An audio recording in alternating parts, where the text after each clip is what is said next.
नमस्कार जय जगन्नाथ हाय सांग माने आपण माने केमती अछंती आशा करछे आपण माने सबुदिन परि भलरे थिबे। आज असंतु अंजलि रो हांडीशाल रे कदली रे गोटे नुवा रेसिपी बनेला चलंतु एठी हमें देखिबा केमिति बनेला और कोन बनेला।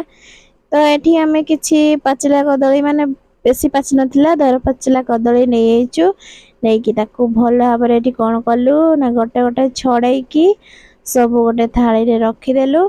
एबे हमर छड़ेबा सरी गलानी सेडक छुरी सहायरे पीस पीस करके काटी दबा सरू सरू पतला पतला करके काटी दबा। देखंतु एठी हमर पूरा पूरी कटाकटी सब रेडी हे गलानी सब तक कदली।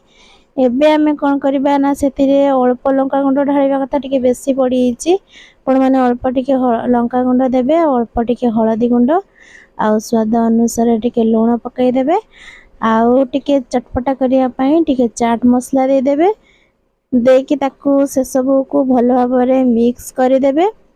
देखंतु मुठी मिक्स कर दउची तापरे भल भाबरे मिक्स कला परे ताको एबे हम कोन करबा ना गोटे करेई रे तेल बसे की गरम हे गलानी सेतिरे गोटे गोटे करके एबे छाडी दबा सब तक। देखंतु मुठी गोटे गोटे करके बहुत सारा छाडी देइची आ एबे ताको कोन करबी ना एपट से पटिके नौटेई देबी गोटे साइड हे जिवो।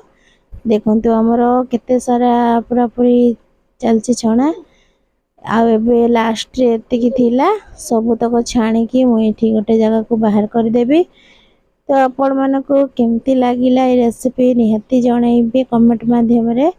मते भल लागितिला किंतु टिके राग अधिका हेइतिला आ जेहेतु पाचला दर पाचला कदली थिला टिके मीठा मीठा लागुतिला।